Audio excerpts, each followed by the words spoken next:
और इस बीच लखनऊ से अपडेट, जहां उपचुनाव की तारीखों की घोषणा कर दी गई है। मिल्कीपुर विधानसभा सीट पर चुनाव की घोषणा हो गई है। मुख्य चुनाव आयुक्त राजीव कुमार ने प्रेस वार्ता की। मिल्कीपुर में 5 फरवरी को चुनाव होंगे। 8 फरवरी को नतीजों का ऐलान किया जाएगा। ये बड़ी अपडेट आपको दे रहे हैं। मिल्कीपुर विधानसभा यानी अयोध्या की वो सीट जिस पर उपचुनाव होने हैं, और मिल्कीपुर में लगातार इस सीट को लेकर जो 10 सीटों पर उपचुनाव की घोषणा की गई थी, उसके बाद मिल्कीपुर में कानूनी दांवपेच के चलते चुनाव नहीं हो सके थे, लेकिन अब एक बार फिर उपचुनाव की तारीख की घोषणा कर दी गई है। मिल्कीपुर विधानसभा सीट पर चुनाव की घोषणा हुई है। मुख्य चुनाव आयुक्त राजीव कुमार ने प्रेस वार्ता की और मिल्कीपुर में 5 फरवरी को चुनाव की बात कही है। 8 फरवरी को नतीजों का ऐलान किया जाएगा। और इसी खबर पर और भी जानकारी लेंगे। उत्तर प्रदेश स्टेट हेड वंदना रावत हमारे साथ ज्यादा जानकारी के लिए फोन लाइन पर जुड़ गई हैं। वंदना जी, मिल्कीपुर विधानसभा के लिए उपचुनाव की घोषणा कर दी गई है। 5 फरवरी को चुनाव होगा, 8 फरवरी को परिणाम आएंगे।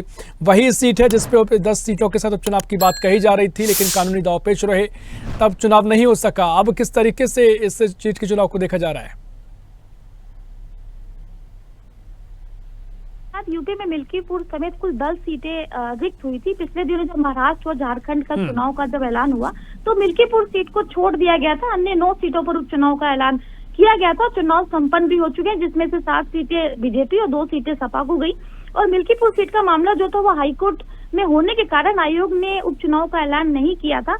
लेकिन अब जो बहुत हाई प्रोफाइल सीट है मिल्कीपुर विधानसभा सीट का चुनाव की तारीखों का भी ऐलान हो गया है। अब उपचुनाव दिल्ली विधानसभा चुनाव के साथ ही 5 फरवरी को चुनाव होंगे और नतीजे 8 फरवरी तक घोषित कर दिए जाएंगे। ये सीट देखिए समाजवादी पार्टी के जो सांसद अवधेश प्रसाद के पास थी। जब उन्होंने इस्तीफा दिया तो ये सीट खाली हो गई, क्योंकि वो वहां से सांसद बन गए, तो वो सीट रिक्त हो गई। अब निर्वाचन आयोग के अनुसार 10 जनवरी को चुनाव की अधिसूचना जारी होगी और नामांकन दाखिल करने की अंतिम तिथि जो होगी वो 17 जनवरी तय की गई है। और 18 जनवरी तक नामांकन पत्रों की जांच होगी और 20 जनवरी तक आप नामांकन वापस ले सकते हैं। तो अब मिल्कीपुर सीट की अगर बात करें तो जो अवधेश प्रसाद के बेटे हैं उसको वहां से उम्मीदवार बनाया है समाजवादी पार्टी ने। और जो पूर्व विधायक है अवधेश प्रसाद, उनके बेटे ये अजीत प्रसाद है। भाजपा ने अभी तक अपने यहाँ प्रत्याशी की कोई घोषणा नहीं की है, क्योंकि जो मिल्कीपुर सीट है बीजेपी के लिए नाक का सवाल है।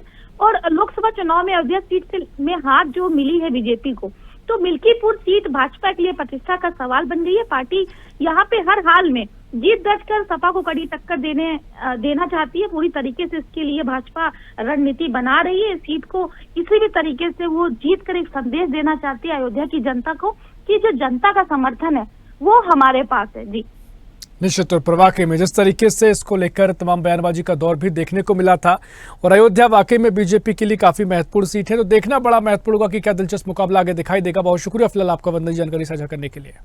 ऐसी ही खबरों के लिए हमें लाइक करें, शेयर करें, फॉलो करें और यूट्यूब पर सब्सक्राइब करें और बेल आइकन दबाना ना भूलें। साथ ही ताजा अपडेट्स के लिए हमारी वेबसाइट swdeshlive.com पर जरूर जाएं।